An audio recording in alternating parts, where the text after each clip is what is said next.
ভেঙে দিয়ে দে। আমি তো তা দিয়ে দে দে। ওরা কথা তো বলো না। এদিকে দিয়ে ভালো লাগে না। খাওয়া ভালো লাগে না। একটা কেমনে দে? একটা তো আচ্ছা দুইটা দিয়ে দি। কে রে যদি খাইতো তা আমি চকলেট আচ্ছা দুইটা দিয়ে দিছি দুইটা। নমস্কার বন্ধুরা, রাধে রাধে। আপনারা কেমন আছেন? আশা করছি সকলে খুব ভালো আছেন। আমিও ভালো আছি। আমার আরও একটি নতুন ভিডিওতে আপনাদের সকলকে জানাই অনেক অনেক স্বাগত। বারটা হচ্ছে সোমবার সকাল 8:45 থেকে ব্লগটা শুরু করেছিলাম ওই দিন। তো আজকে রাজাকে স্কুলে পাঠানি, কারণ রাজা প্রচণ্ড জ্বর এসছে, গত 2 দিন ধরে জ্বর। শুধু আজকে প্রিয়াঙ্কা স্কুলে যাচ্ছে, ও তো বড় ক্লাসে, ও না গেলে নাই হয়। তো ওর জন্য এখন আমি সিম্পল পোহা বানিয়ে দিয়েছি লাঞ্চের জন্য, আর দিয়েছিলাম সুস্পোয়া পিঠে আর চকলেট নিয়ে গেছে। বাস ঘরে একটু এক্সট্রা এখন কাজ চলবে কিছুটা দিন, কারণ ঘরের মধ্যে মেন যে এই ঘরের সদস্য ওনারা আসছেন। তো সেই জন্য মানে যাদেরকে ছেড়ে ঘরটা একদম অসম্পূর্ণ, তো এখন আমার ঘরটা হয়তো সম্পূর্ণ হতে চলেছে। তো ওনারা আসছেন, তো আসার আগে তো ঘরটাকে একটু চেঞ্জ করতে হবে, ঘরের মানে পরিষ্কার পরিচ্ছন্ন তো আবারও করতে হবে। আর এগুলো হয়েছে আমার প্রতিদিনের একটু না একটু তো কুটিনাটি কাজ থেকে যায়। তো এখন একটু বেশি করতে হবে, যেটা আমার একটু লেটে করলেও চলতো পরিষ্কার পরিচ্ছন্নতা, সেটা এখন আমার খুব তাড়াতাড়ির মধ্যে না কমপ্লিট করতে হবে। হাতে বেশি দিন সময় নেই, তো ঘরটাকে একটু পরিপাটি করে মানে গোছাতে হবে। তো মনে তো একটা আছে উৎসাহ, তো সেই জন্য এখন থেকে কিন্তু কাজগুলো আমি শুরু করে দিয়েছি। আর এই জায়গাটা এমনি তো আমার পরিষ্কার করতে হবে, জায়গাটা একটু বড় করতে হবে। সবটা ঘরে আমার এমনিতে ছোটো হলো, জিনিসপত্র একটু গুছিয়ে ঘরটা একটু খোলা মেলা রাখতে হবে, তা নাহলে একটু আগে থেকে প্রবলেম হয়েও যেতে পারে। তো এই যে আমি কিন্তু চালের বস্তাটা এখনও ভরিনি, ড্রামটা না ধুয়ে দেবো, চালের ড্রামটা ধুয়ে দেবো করে। আর সেটা আর ধোয়া হয়নি, তার জুনা ছিল না চালের বস্তা। তো আমরা যে খাওয়ার ঝুনা দিয়ে বাসন টাসন পরিষ্কার করে সেই ঝুনা দিয়ে মাজতে পারবো না, যেহেতু এটা চালের ড্রাম ছিল। তো সেই জন্য ঝুনা গতকাল ওর বাবা এনেছে, তো এখন ঝুনা দিয়ে নিয়মে ঝুনা দিয়ে ধুয়ে দেবো, তারপর চালটা ভরবো। এবার অনেকটা দিনই কিন্তু আমার হয়ে যাচ্ছে চালের ড্রামটা আমি ধুচ্ছি না, কারণ জিনিস যখনই শেষ হয়ে যায় না, আমি সঙ্গে সঙ্গে আমি কিন্তু সেগুলো ধুয়ে আবার রিফিল করি, যে কোনো জিনিসই। আর সঙ্গে আমার এই জায়গাটা একটু পরিষ্কার হয়ে গেছে, কত ভালো লাগছে, কতটা ক্লাটা ছিল এতটা দিন ধরে। তো দেখুন অনেকটাই সাফসুতরা হয়ে গেছে। আর এখন দুটো ইটও পেতে নিচ্ছি, তাহলে যদি আজকে দুপুরের মধ্যে ধুয়ে নিতে পারি, তাহলে দুপুরে এসে ওর বাবা ড্রামটা ভরে নেবে। কিন্তু ওই দিন আর ধুয়ে দিতে পারলাম না, অন্য কাজে একটু ব্যস্ত হয়ে পড়েছিলাম। তারপর বাবুর জ্বর, বারবার ওকে দেখতে হচ্ছে, তো সেই জন্য ওই দিন আর ধোয়া হলো না, এটা পরের দিন ধুয়ে দেব। এদিকে বাবু মানে এটা গায়ে দিয়েছে, তো সেই জন্য একটু রৌদ্রেও দিচ্ছি, কারণ এখন এটা ভাইরাল ফিভার হচ্ছে ঘরে ঘরে, যেহেতু ওয়েদার এখন চেঞ্জ হয়েছে, প্রত্যেকের ঘরে ঘরে এখন জ্বর। তো সেই জন্য ব্ল্যাঙ্কেটটা একটু রৌদ্রে দিয়েছি। আর ওইদিকে বালিশগুলো কিন্তু আমাদের সিঁড়িতে দিয়েছি, কারণ বালিশগুলো লাগবে, আর ব্ল্যাঙ্কেট এখন দরকার নেই, একদম রাতে দরকার। তো সেই জন্য এটা বিকেলে নিলেও চলবে, সম্পূর্ণ রোদ্রা লাগার দরকার। আর বালিশগুলো হাতে নাগালে দিয়েছি, কেন ওর বাবা দুপুরবেলা আসবে। তারপর সোজা চলে গেছি একটু রৌদ্র নিতে। আর ওইদিকে একটু কারি পাতার অপেক্ষাও ছিলাম, একটা ব্লগ আপলোড করা ছিল, সেটাও হয়ে গেছে আমার। এই যে এখানে ছোটো মাছের তরকারি করেছে, একটু শুকনা শুকনা করে, ভাত তো লাগবেই। আর এখানে করেছি আলু বেগুন ট্যাংরা মাছ দিয়ে একটা ঝোল, আর করেছি আর এটা আলু বেগুনের সবজি, মানে মেয়ের জন্য, আবার সেম সবজি ছেলের জন্য ভাগ করে রেখেছি, যেন ওদের মনে কোনো সন্দেহ না থাকে। এটা আগের সবজি, এটা একটু আগের বাটা ছিল, এখন আমরা খেয়ে নেব, বাস রাতে রান্নাবান্না আবার হবে।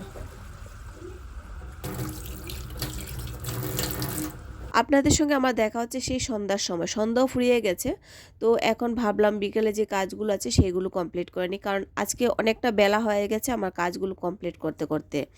তো তারপর একটু শুয়েছিলাম, ওঠার পর ভাবলাম একটু ফ্রেশ হয়নি, কারণ সবাইকে দেখবেন ভালো রাখতে হলে কিন্তু নিজেকে ভালো রাখা অনেকটা দরকার। সর্বপ্রথম নিজেকে মোটিভেট করতে হবে, সবসময় আমাদের ভেতরটা পজিটিভ থাকতে হবে, তবেই আমাদের চারপাশটা কিন্তু অটোমেটিক হয়ে যাবে। তো সন্ধ্যার সময় আজকে প্রিয়াঙ্কাকে বললাম সন্ধ্যা পুজো করে নিতে, আমি কিছুটা দিন করব না, তো সেই দায়িত্বটা এখন প্রিয়াঙ্কাই মানে করবে। আর তাছাড়া বেদবাণী, ও তো গুরুমন্ত্র নিয়ে নিয়েছে, তো বেদবাণী ভাগবত গীতা ও প্রতিদিন পাঠ করে, প্রতিদিন মানে প্রতিদিন। আর কিছুটা দিন আমি পড়বো না।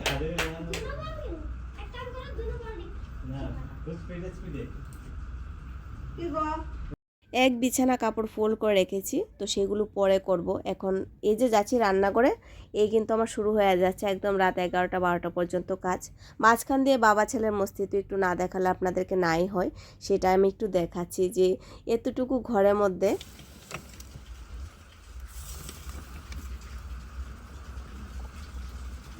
একটা মা বলুন, স্ত্রী বলুন, আমাদের সবথেকে প্রথম জীবনে একটা যে বিয়ের পরে দায়িত্বটা হয়ে যায়, সেটা হচ্ছে আমাদের ঘরের মাহল, বাতাবরণ আমরা কীরকমভাবে রাখতে পারি, সেটাই কিন্তু আমাদের চারপাশটা একটা শান্তিদায়ক হতে পারে, যেটা আমি ঘরের মধ্যে করে থাকি।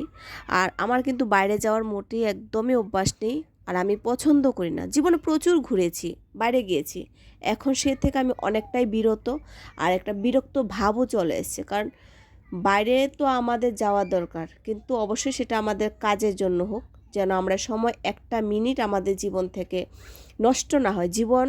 সময় আমাদের জীবন সবথেকে গুরুত্বপূর্ণ হয়েছে সময়টা, আমাদের খুব খুব সম্মান করা দরকার সময়টাকে। তো সেই জন্য বাতাবরণ আমার ঘরে ভালো রাখার চেষ্টা করি, যেন আমার বাইরের দিকে মন না যায়, কারোর সঙ্গে আড্ডা দেওয়ার যেন আমার ইচ্ছে মোটেই না করে। সে আড্ডাটা খুবই খারাপ বন্ধুরা। আমি এই ভিডিওতে শুধু ঘরে কাজ নিয়ে ব্লগ করব, সেটা তো ঠিক আছে, আমি এরকম মোটিভেশন কথাও বলবো। যদি আপনারা ফুল ওয়াচ করে থাকেন তাহলে অবশ্যই কথাগুলো শুনবেন। যদি আপনাদের কিছু ভালো লেগে থাকে বা আমার কোনো ভুল ভ্রান্তি হয়ে থাকে, অবশ্যই আপনারা কমেন্ট করে জানাবেন। আমার জীবনটা কিন্তু একটা এলোমেলো জীবনও ছিল বলতে পারেন, সুন্দর জীবনও ছিল, কিন্তু তার থেকে সুন্দর বলুন এলোমেলো থেকে এটাকে উঠিয়ে নিয়ে আমি একটা জায়গায় স্থির করতে পেরেছি আমার একজনের দ্বারা, সেটা হচ্ছে আমার পরমাত্মা ঈশ্বর, যিনি নাকি আমাকে অনেক অনেক বিপদ থেকে রক্ষা করে আজকে আমাকে একটা স্থির মন দিয়েছেন। হ্যাঁ, অবশ্যই আমাদের দাম্পত্য জীবনে অটুট বিশ্বাস ছিল, এক অপরকে খুব বিশ্বাস করেছি, দুটো মন একটা মন করে আমরা নিয়ে চলেছি। অবশ্যই এই আমার হাসি খুশি জীবনের পেছনে আমার হাজব্যান্ডের অনেক বড় পরিশ্রম আছে, তো সেই জন্য কিন্তু আমার হাজব্যান্ডও সেখানে সামিল আছেন। তো যাই হোক, গোটা পরিবারটা নিয়ে কিন্তু আমি মোটামুটি ভগবানের কৃপা ভালো আছি। আর লাস্টের দিকে তো মাইক্রোওভেনটা ঠিকঠাক করেছি, কিন্তু আপনাদেরকে না দেখাতে ভুলে গেছি। রাতে কি হয়েছে, খাবারটা দেওয়ারও সময় হয়ে গেছে। এই যে ফ্লাক্সটা মানে এখানে একটা তামার ফ্লাক্স, সেটা আমি এখানেই রাখছি। এটা কি হয়েছে, এটা আমার মন্দিরে ছিল, তো নিচটা আমি এমসিল দিয়ে লাগিয়ে নিয়েছি, কারণ এটা ছেদ হয়ে গেছিলো। তো ফোটা ফাটা জিনিস তো মন্দিরে রাখতে নেই। গঙ্গা জলের সঙ্গে যখন আমি অন্য জল মিশাতাম না, এখানের জলটা, দিল্লি জলটা অতটা ভালো ছিল না, তো তখন থেকে এটা লিকেজ হয়ে গিয়েছিল। তো তারপর এটা বের করে নিয়ে এখন কাচের বোতলে গঙ্গা জল রাখি, আর এটা আমরা গরমের দিনে জলটা যে তামার ফ্লাক্সে খেতে হয় সেটা খাই। আর বাকি এমনি তো মোটামুটি গোটা ফ্লাক্সটাই কিন্তু ভালো ছিল। এটা আমি অ্যামাজন থেকে নিয়েছিলাম মন্দিরের জন্য।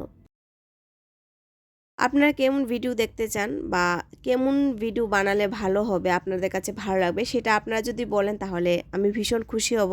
আমারও ভালো লাগবে যে এটার উপর ভিডিও বানাই। যদি আমার পরিবার সম্পর্কে আপনাদের কিছু জানা থাকে, সেটাও আপনারা বলতে পারেন কমেন্ট করে, সেটা কিন্তু আমি অবশ্যই আপনাদেরকে জবাব দেব। আমার জীবন বলুন, পরিবার বলুন, যে কোনো জিনিসই হোক, আমি অবশ্যই আপনাদেরকে বলবো। আমি যেরকমভাবে সিম্পলভাবে চলতে চাই, আমি বাচ্চাদেরকে কিন্তু সেরকমভাবেই শেখাই। যখন যেরকম পরিস্থিতি থাকে সেরকম ওদেরকে আমি চালিয়ে নিই। আজকে গ্যাসটা শেষ হয়ে যাবে বলে কিন্তু আমি রাতে রান্নাবান্না সেরকম কিছু করিনি, আর সেরকম রেসিপিও আপনাদের সঙ্গে আমি ভালো করে শেয়ার করতে পারছি না, যেহেতু ভিডিও আমি কন্টিনিউ দিচ্ছি না, তো সেই জন্য রেসিপি আমি শেয়ার করতে পারছি না। তবে করব, অবশ্যই করব। আপনারা শুধু জাস্ট আমাকে একটু সাপোর্ট করুন, যেন আমি আশীর্বাদ করুন, যেন ব্লগটা আমি কন্টিনিউ চালিয়ে নিতে পারি। কারণ আমি তার আগে অনেকবার কাজ করেছি, সেখানে আমি সাকসেস তো হতে পারিনি, আর ওখানে আমারও প্রচণ্ড দোষ ছিল, তো সেটা আমি বলছি না, আমার নিজেরও অনেকটাই দোষ ছিল। সমস্ত কিছু মিটিয়ে কিন্তু আমি এখন আবার আপনাদের সামনে নতুন করে এসেছি। সেটা হয়েছে হ্যাপি লাইফ উইথ পিঙ্কি.পি। আমার নাম পিঙ্কি, সেটা সচরাচর বলা হয় না আপনাদেরকে, তো সেজন্য আজকে একটু বলে দিলাম নামটা। সেটা আমার পরিবার না, সেটা আপনাদেরও পরিবার, একদম একদম ছোট্ট পরিবার, একদমই ছোট্ট পরিবার। তো দেখি কি হয়, দেখা যাক। তবে এখন আর কোনো আশা ভরসা নেই, এখন বাস আমার ইচ্ছে একটা, আমার যে যে জীবনের মোটিভেশনগুলো সেগুলো আপনাদের সঙ্গে একটু শেয়ার করতে যেন পারি। কারণ আজকাল মানে প্রচণ্ড দেখবেন আমরা না একঘেয়েমি হয়ে গেছি, একঘেয়েমি চলে আসে ঘরের মধ্যে, সেটা কখনো আসবে না। সেই টিপস যদি আমরা ফলো করি, আমরা যদি একটু ভগবানের আইনে চলি, আমাদের সেই একঘেয়েমি কখনো ঘরের মধ্যে আসবে না। সেটা আমি অনেকটা ব্লগে দেখে থাকি, বলে ঘরে কাজে একঘেয়েমি চলে আসে, অন্যদের ব্লগে কমেন্ট করে, সেটা মোটেই তো ঠিক না। দেখুন, আমাদের সংসারটা জীবনই হচ্ছে সব থেকে বড় খুব সুন্দর জীবন, সেটাকে আমরা হাসি খুশিভাবে আমাদেরকে মানিয়ে নিতে হবে। তো যাই হোক, পরে আরেকদিন সেই গল্প না হয় করব। তো রাতে খাবার দাবার হয়ে গেছে, বাসনগুলো ধুয়ে নিয়েছি। আর লাস্টের দিকে একটু সিঙ্কগুলো যেন না মাজলে রান্নাঘরের মানে পরিষ্কারটা, নাইট ক্লিনিংটা যেন একটু অধুরা থেকে যায়। তো নাইট ক্লিনিং তো আমার প্রতিদিন একটু ডিপভাবে করতে হয়, একটু না একটু করে রেখে দিই। তো যেহেতু পরের দিন বাচ্চারা স্কুলে যায় খুব সকাল উঠে, আমার সেই কাজগুলো আর ভালো লাগে না করতে।